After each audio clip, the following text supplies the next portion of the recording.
and welcome to Rock Paper Shotgun. My name is usually Colm Ahern, but thanks to Watch Dogs Legion, today you can call me Kenzie Gibbons, or Danielle Hashwa, or Hilton Brown. Ubisoft's upcoming open world hackathon is the most ambitious Watch Dogs game yet, because you can play as pretty much any NPC you come across. And that's handy because you need to grow the anonymous style DedSec into a proper resistance that can take back a London town that's in disarray. In this near future London, nationalism is gaining steam and social inequality is rampant. Hang on, I thought this was meant to be escapism. Lovely bit of satire there for you. With the help of hackers, football hooligans and beekeepers, yes, beekeepers, you can rebuild this former great city.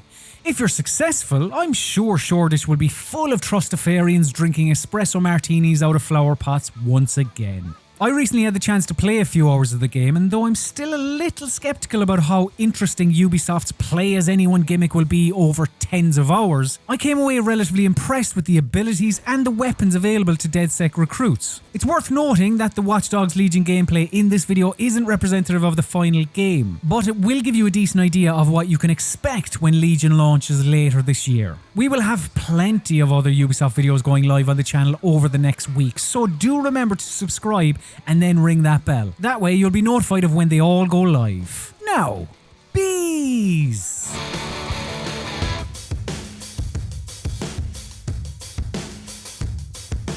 Recruiting folks to the cause isn't as simple as just walking up to them and asking nicely.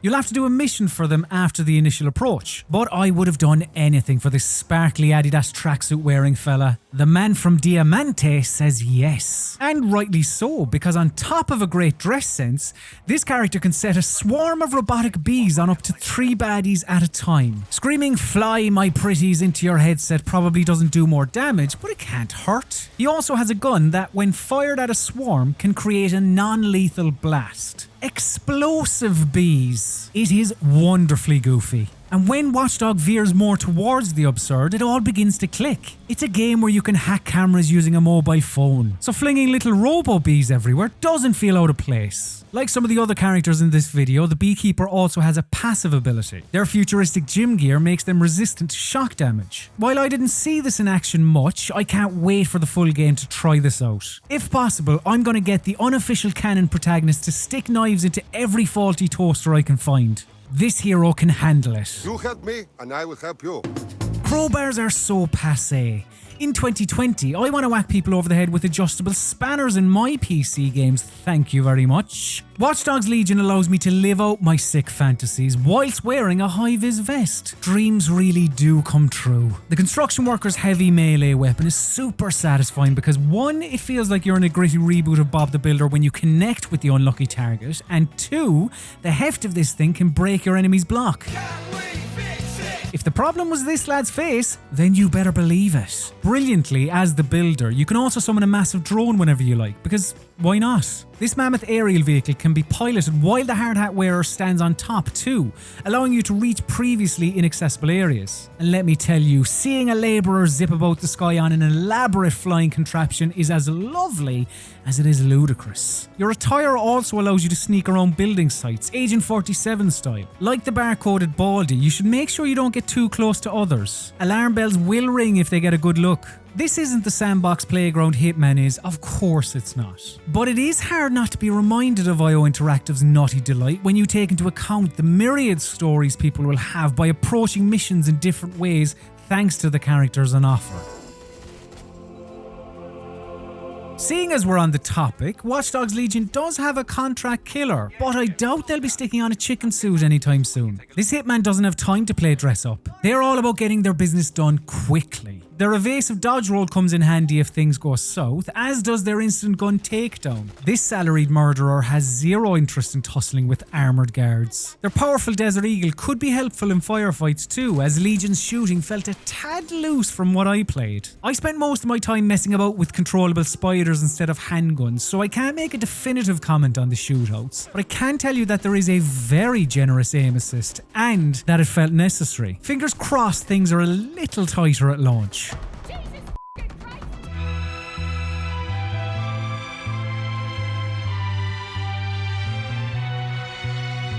The Spy is like a classier, sneakier Hitman. Their unique weapon, a silenced MP9, allows you to quietly infiltrate fortresses like New Scotland Yard, while their smartwatch can jam the weapon of anyone looking to take you out. Although, in my eyes, the secret agent's USP is their car.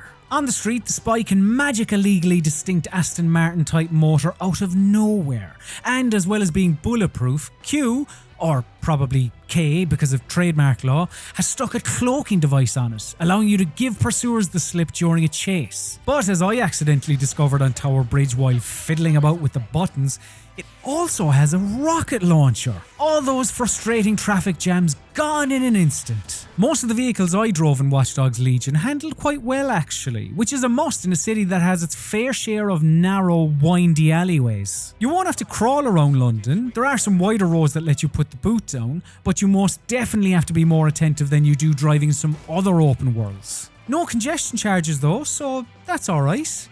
Unless that's an idea someone's throwing around for microtransactions in the boardroom. Look, I don't want to give him any ideas. Moving on!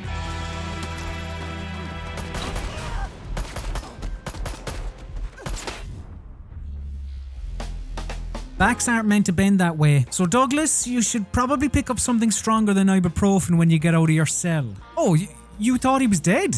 No, he's alive and kicking in fact. However, that nasty Albion lot have thrown him in the slammer, which in real person talk means that you can't play as him for 30 whole minutes. While your goal is to stick it to the proverbial man, it's preferable for you to have someone that can sweet talk said man into shortening the jail time of imprisoned pals, which is exactly what the Barrister can do. While I only ever saw a quote unquote death result in a timeout, your operatives can also end up in hospital, which I presume would have similar results to an arrest. Hardy bastards can choose to play Watch Dogs Legion with permadeath turned on. Giving players that option is terrific because I've no doubt there'll be XCOM commanders out there who will lap that up. Still, making characters unplayable for a period of time after incarceration is a nice middle ground.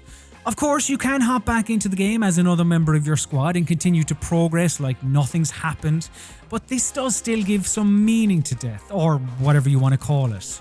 In open world games it often means very little, but here it at least forces you to stop playing as your favourite and see what the rest of your roster has to offer. I came across the drone expert quite late on in my time with Watch Dogs Legion, but that didn't soften their impact. As well as the combat version of the previously mentioned spiders, this character can summon a drone that's able to fire lasers. Also, their passive ability allows you to turn Albion's drones against their own with the press of a button. As far as I saw, the general tech in Watch Dogs Legion is quite similar to what was seen in Watch Dogs 2.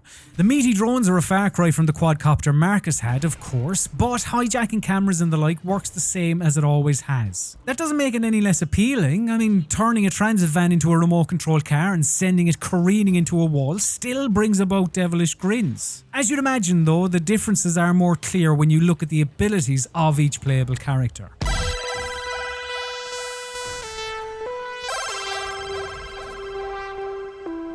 Get enough to sign up for DedSec and you'll start to see similarities though.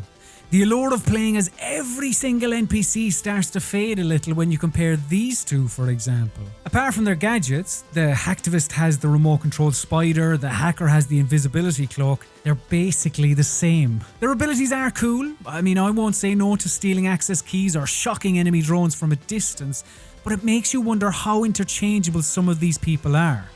Is there an electrician that can ride drones? Can DedSec draft a mechanic that fits missile launchers to Ford Fiestas? And has the game included Wasp Keeper? Is there such a thing as a Wasp Keeper? Of course, Legion won't have hundreds of unique operatives. To expect that would be silly. However, I do hope there's a diverse mix of skilled recruits so that headhunting doesn't become stale. You should totally join up with DedSec. Kick ass for a cause.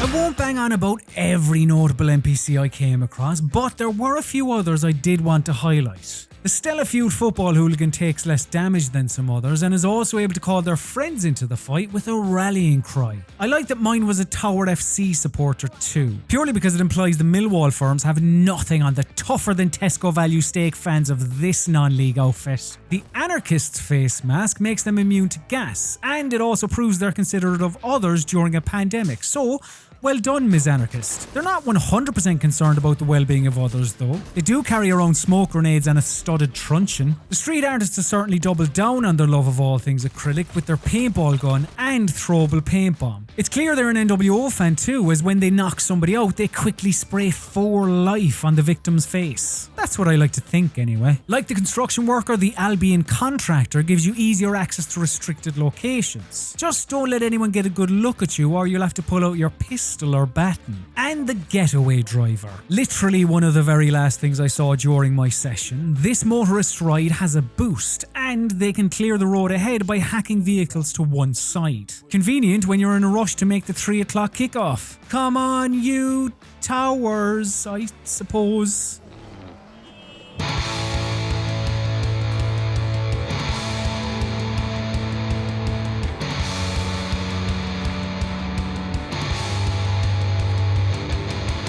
While I have my reservations about Watch Dogs Legions, I definitely wanted to play more after my session ended.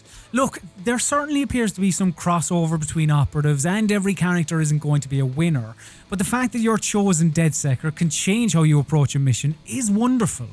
Although that will likely be lost on me when the game comes out because I will only be playing as the Beekeeper because they are clearly the best. Good. Are you looking forward to Watch Dogs Legion? Let us know in the comments section. If you are, then you'll be glad to know that we'll be taking another look at Legion on the channel next week. And if you like this video, then why not like this video by clicking on the thumbs up button. If you're a fan of the French publisher's output, there are plenty of videos on the channel right now for you to watch, like Matthew's Assassin's Creed Valhalla preview, as well as our Ubisoft Forward live stream. If you want to know when our videos go live, remember to hit subscribe and then ring that bell. That way you'll never miss anything RPS related in the future. Thank you very much for watching, you absolute star. We hope to see you again real soon.